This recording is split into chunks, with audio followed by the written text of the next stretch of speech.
What's up, everyone? Piscean here, bringing you another follow-up to my astrology anthology here. If you haven't seen the first video, please check it out with peace and love. We're going to go over chapter 3 and I'm pretty sure chapter 4 in this video, and then we'll save chapter 5 and chapter 6 for their own videos. Peace and love. Please like, subscribe, comment, share if you dare and care, and let's get started. So, if you haven't seen the previous video, I have an anthology script here where we'll go over the chapter, like for example the underworld directions of the soul's ascension, and it's dictated, or the POV of an ancient astrologer. So this is dictated by Placidus de Tyris, the Olivetan monk, mathematician, and reluctant father of a house system he begs you to forget, to the dummy who has been misled by gaudy zodiacal wheels. So this is another form of teaching astrology for you guys. You enter my cell, and I smell the Persian's incense and the Brahmin's sandalwood still upon you. You think you have seen the stars. You have seen only a painting. The true sky moves, not in some abstract psychological flutter, but in the terrible, silent grinding of the primum mobile. I am not here to teach you houses. My name is plastered on a quadrant of science that no longer even honors my method. I am here to teach you primary directions, the engine of fate that Ptolemy handed down and that modern dabblers have abandoned for convenience. You will learn to erect a mundoscope, the coordinate system not of longitude but of temporal hours and semi-arcs. By the time you leave this candlelit room, you will see that the soul's entire biography is hidden in the first sunrise after your birth. So we're going to immediately get into teaching you primary directions in this chapter.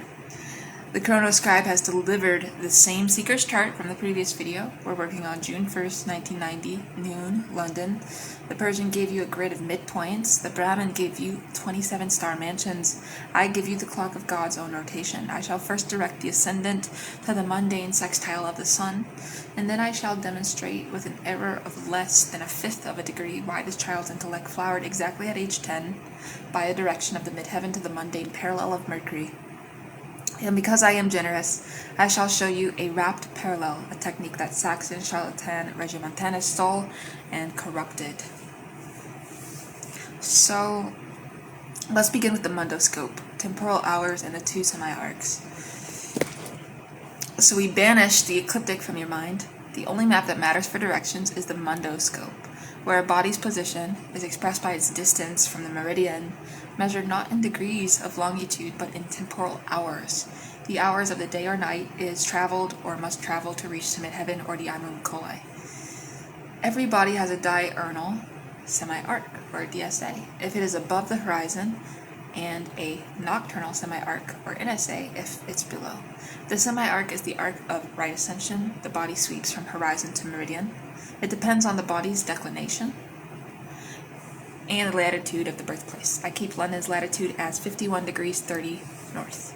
So, then we'll calculate the ascensional difference for any body with declination.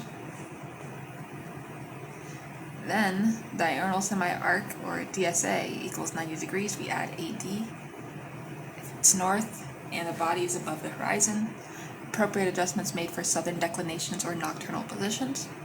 And our nocturnal semi-arc NSA equals 90 degrees subtracting AD.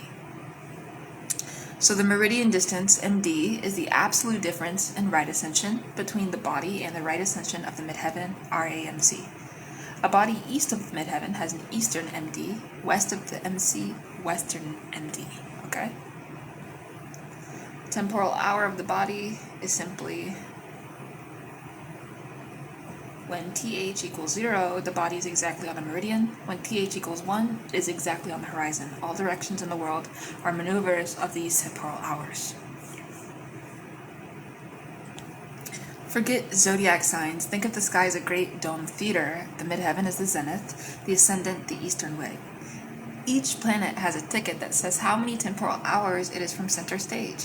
Primary directions move the theater itself, the whole dome turns, and events occur when an actor reaches a critical mark on the floor.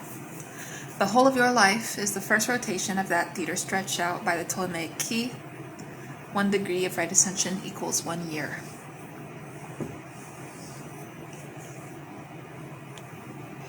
So we have our fundamentals of the seeker's chart in the mundoscope. I draw the true positions, not in zodiacal garbage, but in right ascension and declination.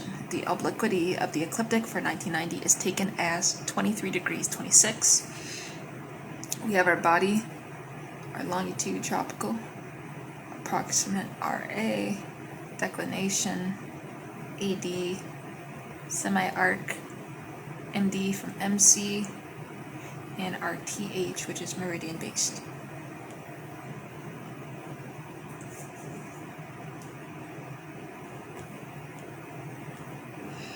The Swift student will note that I use right ascensions and declinations derived from spherical trigonometry. A complete table is drawn by hand as God intended.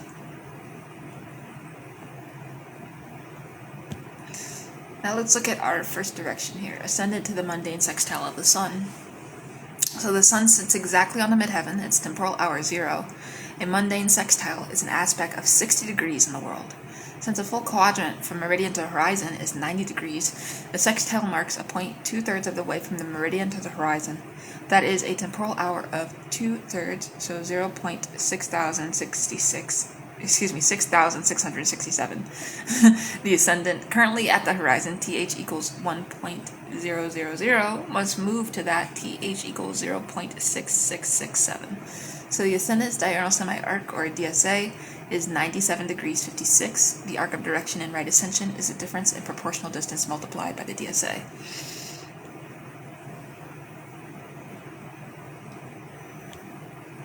Under the Ptolemaic key, where 1 degrees RA equals 1 year, this yields an age of approximately 32 years and 8 months. I would tell you that at this age, the seeker's creative identity, sun on the midheaven, was ignited by a sudden public affirmation of self-expression, holy shit, bursting from the horizon of the self, and mark it. So the sky turns, and the ascendant, which was sitting on the edge of the world, climbs toward the midheaven. When it has covered 1/3 of its journey to the noonday point, it hits an invisible line of 60 degrees aspect to the sun. You don't transit this, you are turned into it by the Earth's own spin. Alright, second direction. It's midheaven to the mundane parallel of Mercury. The intellect blossoms at 10. And I'll show you a direction of sublime exactitude, mundane parallel. As I, Placidus, define it, is a condition where two bodies share the same declination, not merely the same longitude. A parallel of declination is a powerful conjunction in the world, binding bodies in a bond of solar sympathy. To direct the midheaven to the mundane parallel of Mercury is to seek the arc of right ascension that brings the culminating degree to the very declination Mercury held at birth. At birth, Mercury's declination, corrected for its slight celestial latitude, is exactly 23 degrees exact north. So the natal midheaven at 10 degrees Gemini holds a declination of 21 degrees 58 north. As the midheaven advances in right ascension, its declination increases, reaching a maximum of 23 degrees 26 at 0 degrees Cancer. Therefore, at some moment in the soul's first day, the midheaven will sweep through a degree whose declination matches Mercury's 23 degrees exact north. I take my table of right ascensions. The declination of a point on the ecliptic with longitude is given by the undying formula.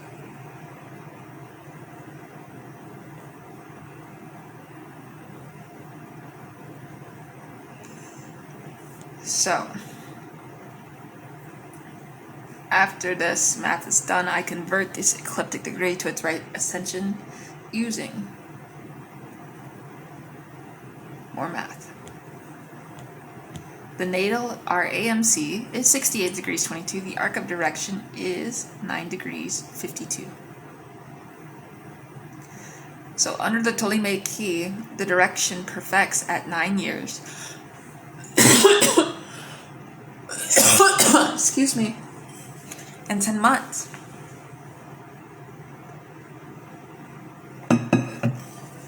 So the chronoscribe's records show that this seeker, at precisely age 10, won a scholarship to a school for the verbally gifted, began publishing a small journal, and had his intellectual powers recognized. An explosion of mercurial force. The arc of 9 degrees 52 falls short of the exact birthday by a mere 0 degrees 12 of arc, an error of 1/5 of a degree. I dare any psychological astrologer to produce such precision. And that's exactly why I'm going to blow up and be the biggest astrology channel, hopefully. Oh boy. So, computing the parallel without tables. You need no computer for the parallel of declination, okay? Simple steps here. Obtain the planet's declination from the formula, plus a small correction for latitude if available. Find the ecliptic degree that gives the same. So there are always two solutions. Choose the one that lies in the direction of the MC's increasing motion. The first one after the natal MC. Compute the right ascension and subtract the natal RAMC. The remainder is the arc in years. Thus, the mundane parallel is a pure function of the sun's path in the sphere, the most ancient of all directions.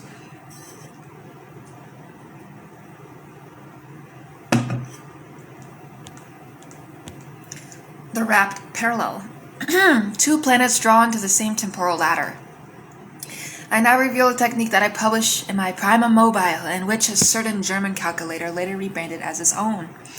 The wrapped parallel occurs when, by the primary motion of the sphere, two planets come to the same proportional distance from the meridian.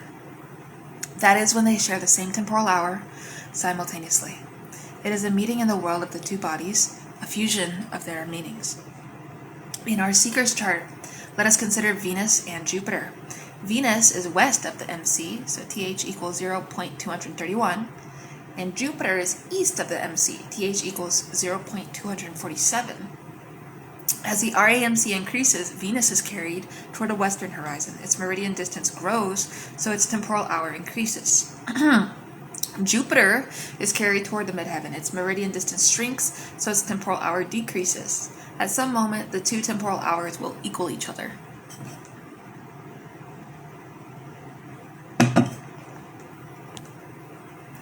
So we let X be the right arc, we let X be the arc of right ascension, the years that elapses. The new meridian distance of Venus is this calculation formula. Since westwards, the distance from MC widens. The new meridian distance of Jupiter is that formula. So the condition for wrapped parallel looks like this. Substituting values from the table, cross multiplying.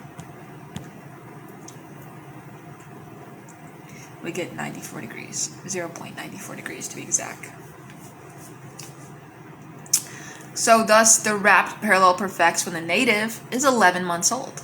At that time, the combined nature of Venus and Jupiter, a joyous, expansive love, erupted in a household event, the chronoscribe whispers of an international move that brought the child into a vastly enriched environment. The Saxon would have you believed he invented this. He merely stripped it of the divine semi-arcs and called it rational. Wrapped parallels are the moments when two planet lights, moving on the great conveyor belt of the sky, find themselves on exactly the same rung of the ladder between horizon and meridian. It is as if a soprano and a tenor, singing different songs, suddenly hit the same note together. The sphere conspires. Manual construction of the Pleiadian mundoscope. To conclude this chapter, I command you to erect a mundoscope for any nativity. You will need the latitude, the RAMC, and an ephemeris that gives declinations or the means to compute them. For every planet and angle, compute the right ascension and declination. Determine the ascensional difference, AD, via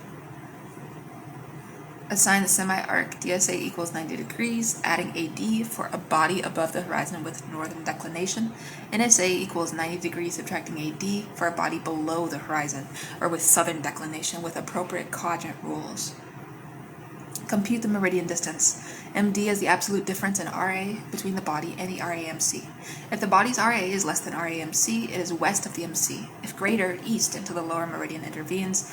I leave the refinements to your own nocturnal studies. Compute the temporal hour, TH equals MD, dividing semi-arc.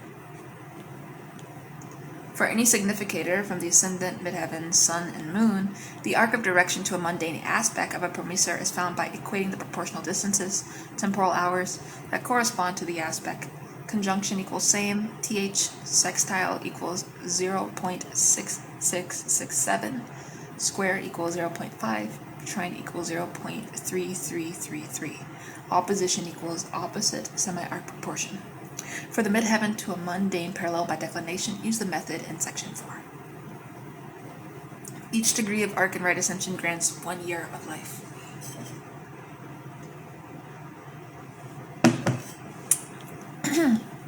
So now, dummy, you have been dragged through the underworld of the sphere.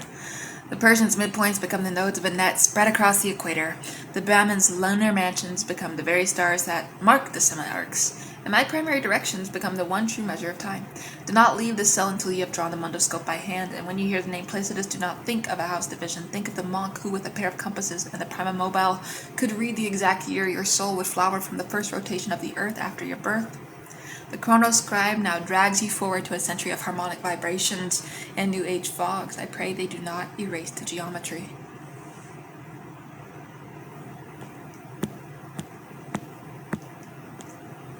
Let's look at chapter 4, the electric harmonics of the 20th century oracle. As channeled by Dane Rudar, philosopher, artist, composer of the New Age, and reweaver of the sky-shattered music, to the dummy who still believes a square is a curse and a trine a blessing.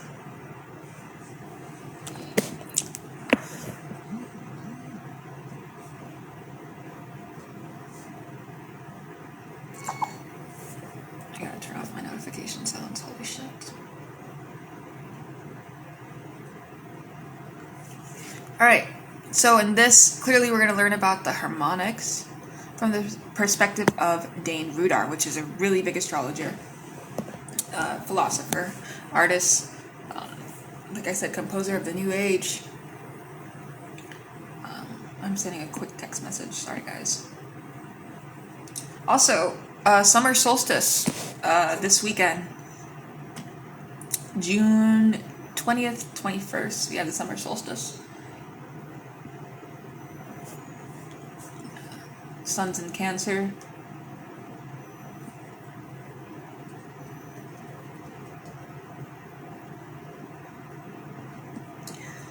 Alright, so you've come through the Persians' geometry, the Brahmins' star mansions, and the monks' grinding sphere. You have seen the heavens as a grid, a temple, and a clock. Now I ask you to hear them as a chord, not a chord of 3 fixed notes, but a living symphony of overtones, a shimmering sound body whose every frequency is a door into a specific archetypal world. Good aspect, bad aspect. These are the grunts of tone-deaf astrologers. The cosmos is vibration. The birth chart is a frozen moment of harmony, and harmonic astrology is the art of decomposing that harmony into its pure component waves. This is the astrology of the Aquarian Age, where we finally move from the edges of fragments to the center of wholes.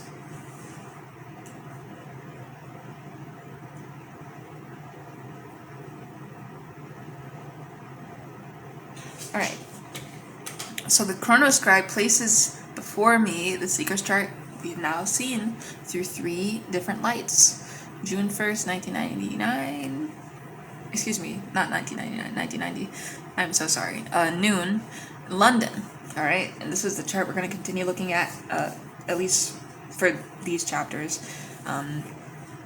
I shall take that same arrangement of ecliptic longitudes and reveal it as a series of pure numbers, each one a tone that only a planet knows how to sound. I will show you the quintessence of the creative self in the 5th harmonic, the unavoidable eruption of inspiration in the 7th, and the whisper of ultimate wisdom in the 9th, the very harmonic the Brahmin unknowingly used to build his Navamsha, and I will demonstrate that the 120-year melody of Vimshottari Dasha is nothing but a temporal harmonic, and that every nakshatra diti sings a specific overtone of the cosmic one. Let's talk about the zodiac as a wave, phase angles, and the death of the sign. So, first of all, the tropical zodiac you cling to is a convenience, alright? Because why? It's a calendar for most of us. The true astrological alphabet is the phase angle, alright? The exact number of degrees between 2 bodies measured forward along the shortest arc of the circle. A conjunction is 0 degrees, in opposition 180 degrees. But what of 72 degrees, 144 degrees, 51 degrees, 25, 43?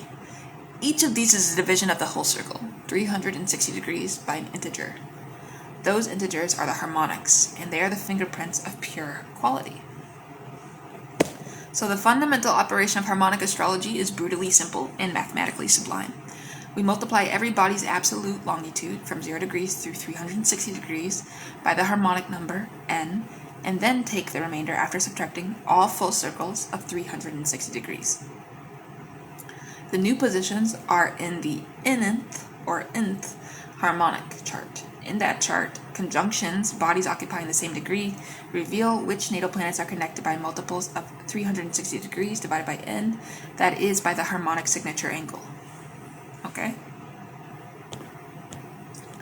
The mathematics of vibration. For any integer n, compute absolute longitudes for all points, sun, moon, planets, ascendant, midheaven, and multiply, reduce modulo to 360 degrees. We keep subtracting 360 until the result is between 0 degrees and 360 degrees. This is the harmonic longitude.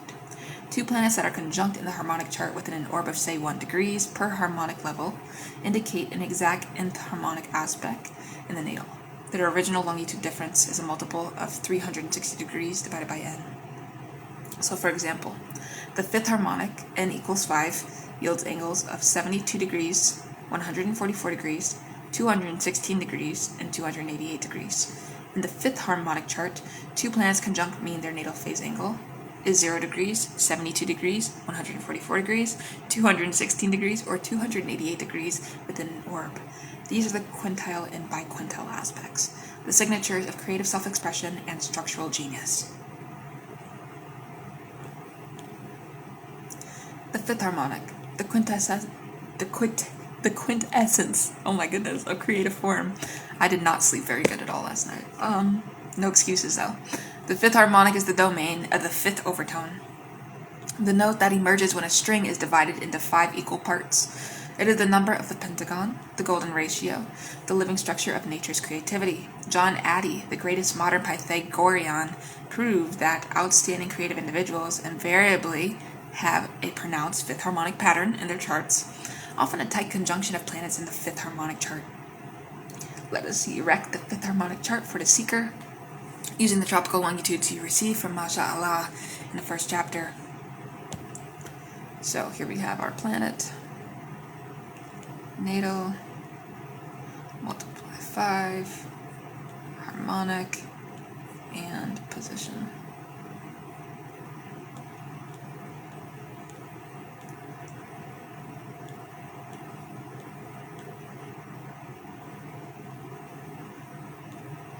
So, like I've said multiple times, astrology is literally a math, it's a science.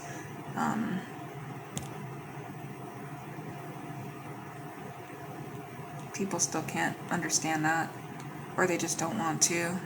Some people are just stupid on purpose. That's what I'm realizing more and more.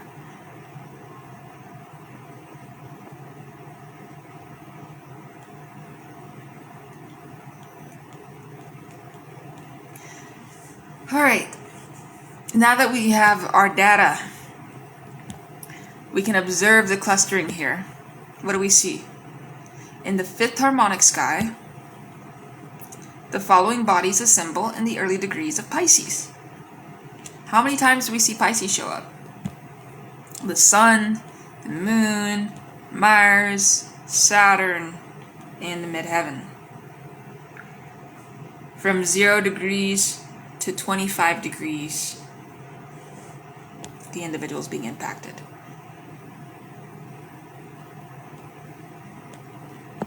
A 20-degree span, but we have to note the inner knot here. Moon, Mars, Saturn within a 10 degrees arc. In the original natal chart, these three are connected by fifth harmonic angles.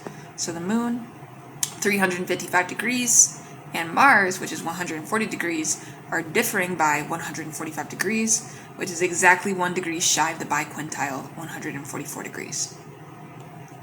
Moon and Saturn, 282 degrees, differ by 73 degrees, 1 degree off the quintile of 72 degrees. Mars and Saturn differ by 142 degrees, 2 degrees off the biquintile of 144 degrees. This is a quintile triangle, okay? Closed circuit of creative energy linking the emotional body, the Moon, the will to action, which is Mars, and the law of structure, which is Saturn. The seeker is destined to pour disciplined, emotionally charged force into forms that are at once beautiful and rigorous. And the sun and midheaven, together at 20 degrees Pisces harmonic, illuminate this entire pattern with the light of identity and public calling. Here is a writer, a builder of intellectual systems, a person whose very presence organizes raw feeling into enduring architecture. And Venus, at 225 degrees, 15 degrees Scorpio harmonic, stands apart. Let's look again. 225 degrees is exactly opposite 45 degrees, no, but 225 degrees in the fifth harmonic circle is a node of the fixed cross. Yet the deeper magic is that Venus's fifth harmonic position, 225 degrees, forms a near perfect 90-degree square to the sun midheaven axis at 350 degrees.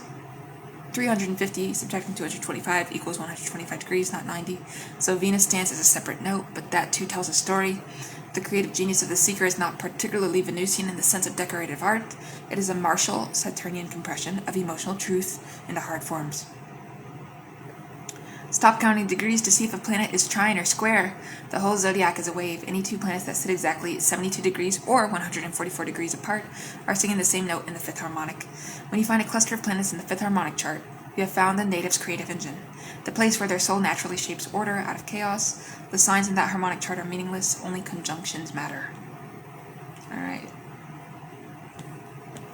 Let's look at the seventh harmonic, the septile, and the eruption of inspiration. If the fifth harmonic is the number of conscious creative form, the seventh is the number of the irrational, the transcendent, the moments when a fissure opens in the ordinary and the divine light pours in.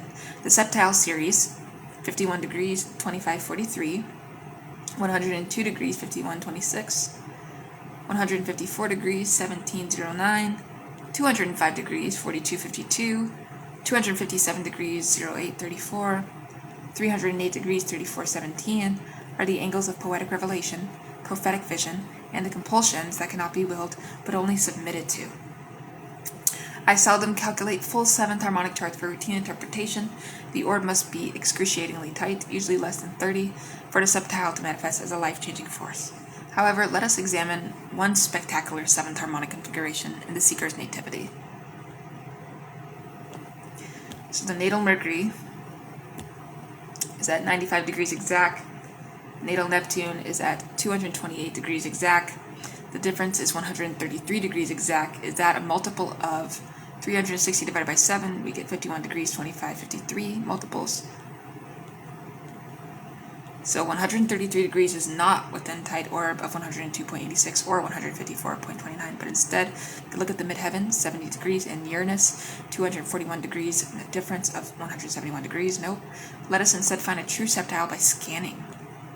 The moon at 355 degrees and Saturn at 282 degrees we already saw in quintile. What about the ascendant and Pluto? The difference is 38 degrees, so no. Wait, the seventh harmonic chart itself would reveal any conjunctions. Compute quickly with the formula equals 7, and this is what we see. We get, at the end of it,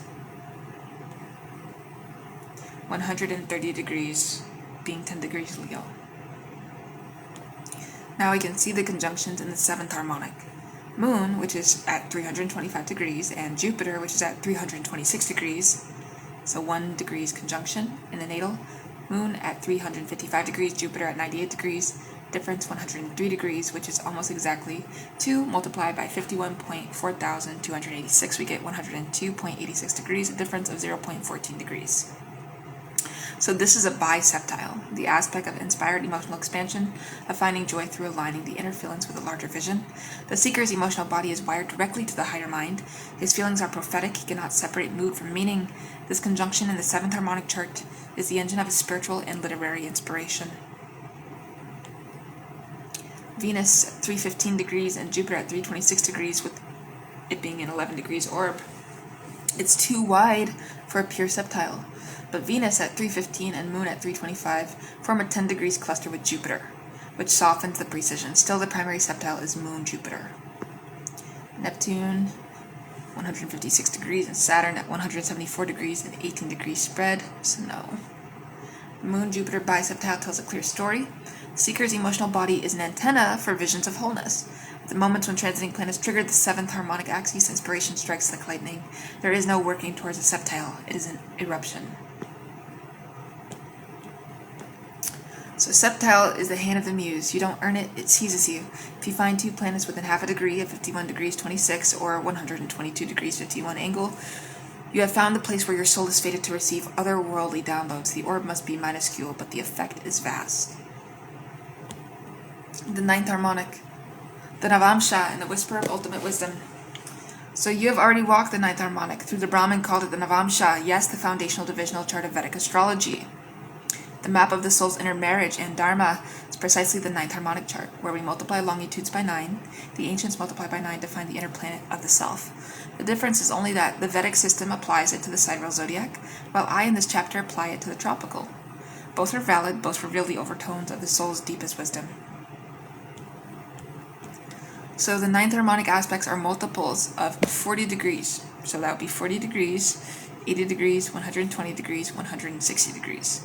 You can notice that 120 degrees is a trine and 40 degrees is a novile, the trine of the inner world. A ninth harmonic conjunction means the planets are in a novile, which again is 40 degrees. You have your binovile, which is 80 degrees, and your trine, which is 120 degrees, or quadrinovile, which is 160 degrees relationship.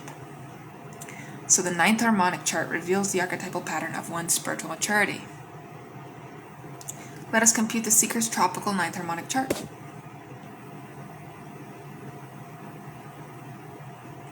Our end result is 270 degrees, 0 degrees Capricorn. And we can notice that the conjunctions in this ninth harmonic chart, Saturn at 18 degrees Aries and Pluto at 18 degrees Aries, an exact conjunction in the natal Saturn at 282 degrees and Pluto at 202 degrees, have an 80 degrees difference, precisely a binovile, which again, 80 degrees. This is a ninth harmonic aspect of profound structural transformation, the fusion of the Lord of Form with the Lord of Death and Rebirth. The seeker's entire life structure is built on a series of deep, irreversible metamorphoses. His discipline, which is Saturn, is irrevocably tied to psychological depth and power, because Pluto. He cannot maintain a superficial order. His very sense of responsibility plunges him into the underworld. Uranus at 9 degrees Aries is within 9 degrees of this pair, a looser connection, but still forming a resonance with Saturn, 18 degrees versus 9 degrees Aries, 9 degrees orb. Uranus at 241 degrees and Saturn at 282 degrees are 41 degrees apart. A novile, which is 40 degrees with 1 degree's orb. So Uranus noviles Saturn. The revolutionary impulse, Uranus, is integrated into the disciplined life structure at a fundamental spiritual level. This is the seeker who dismantles traditions not out of rebellion, but out of an inner necessity for wisdom. Venus, 45 degrees, 15 degrees Taurus, and ascendant, 36 degrees, 6 degrees Taurus, a 9 degree separation, again a wide novile connection. Venus and ascendant, natal Venus, 45 degrees, ascendant, 164 degrees, a difference of 119 degrees, not a multiple of 40, 120 degrees is a trine, 119 degrees is 1 degrees off of a trine. So indeed, Venus trine ascendant in the natal, which shows up as a conjunction in the ninth harmonic. Let's check. The ninth harmonic trines become conjunctions because 120 degrees multiplied by 9 equals 1080 degrees equals 0 degrees mod 360. So Venus trine ascendant, 119 degrees diff, almost exact, becomes a 1 degrees conjunction in the ninth harmonic.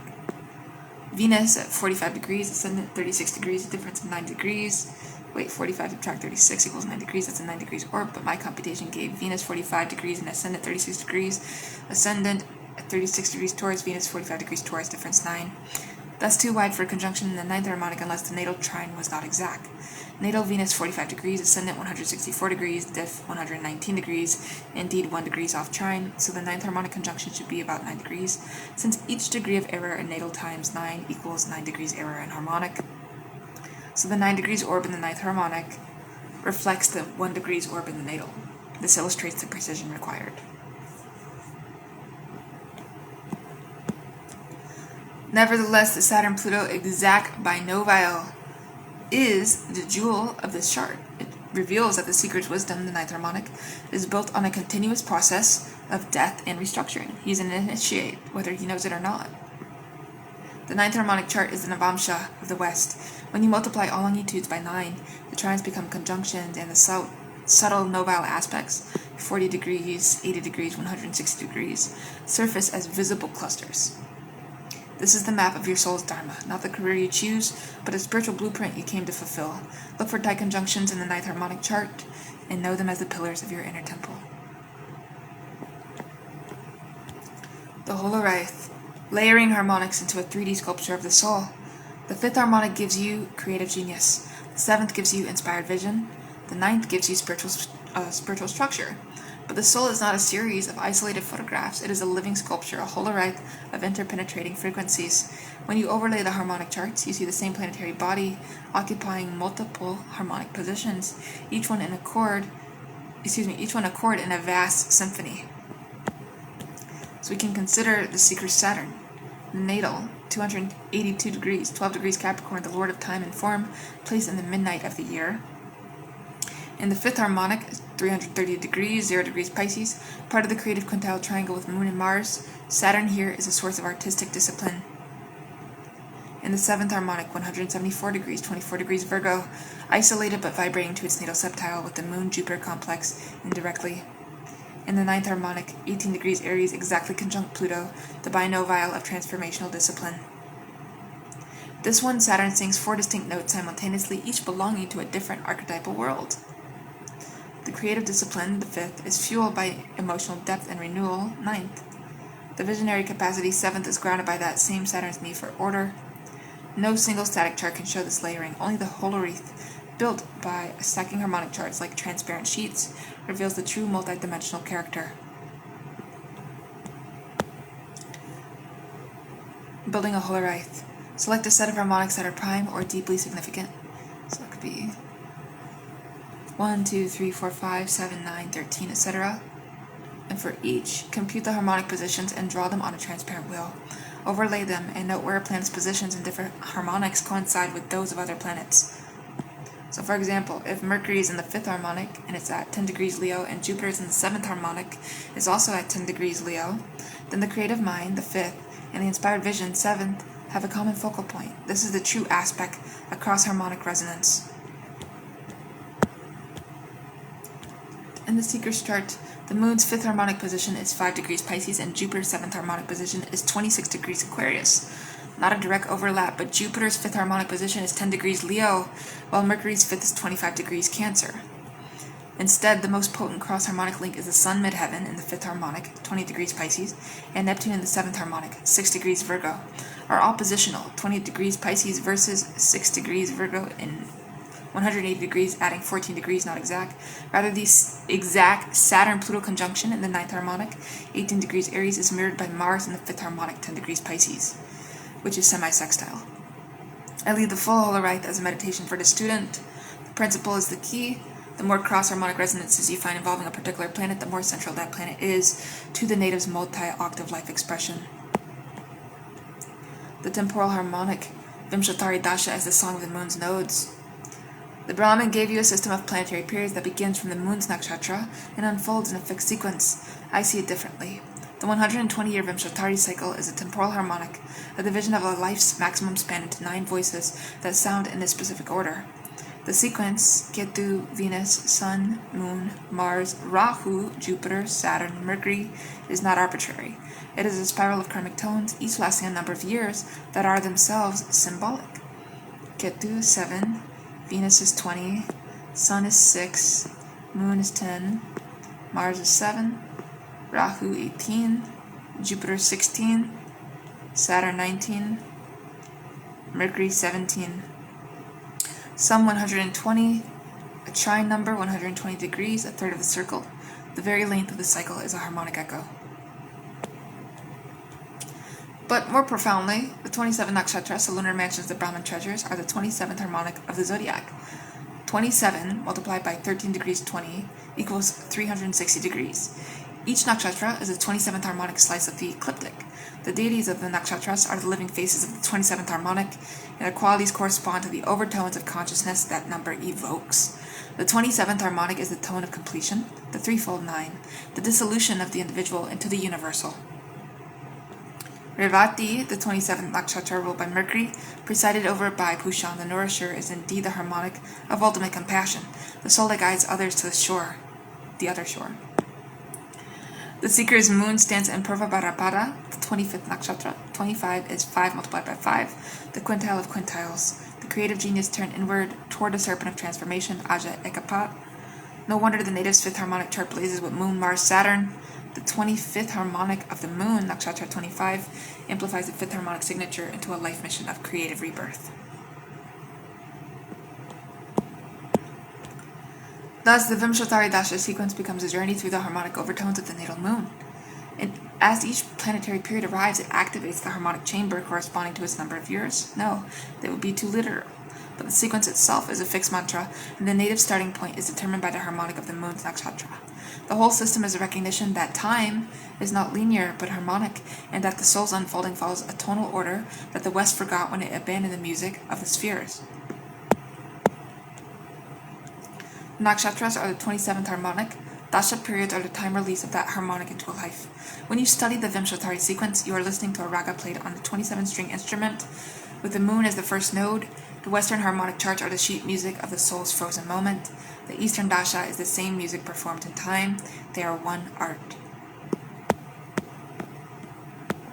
Alright, let's finish up with a new way to cast a chart, the harmonic wheel. I charge you, O dummy, to henceforth draw a different wheel. Take a blank circle, mark 0 degrees at the top, and instead of signs, mark the point 0 degrees, 40 degrees, 80 degrees, 120 degrees, 160 degrees, 200 degrees, 240 degrees, 280 degrees, 320 degrees for the 9th harmonic, or 0 degrees, 72 degrees, 144 degrees, 216 degrees, 288 degrees for the 5th. Place the planets where their harmonic longitudes dictate. When you see it clustering, you are seeing a pure archetypal pattern, stripped of the distractions of the zodiacal signs. The signs only color, the harmonics reveal. And when you read a chart, first take the natal positions and search for all exact aspects of the 5th, 7th, and 9th harmonics using the simple formula.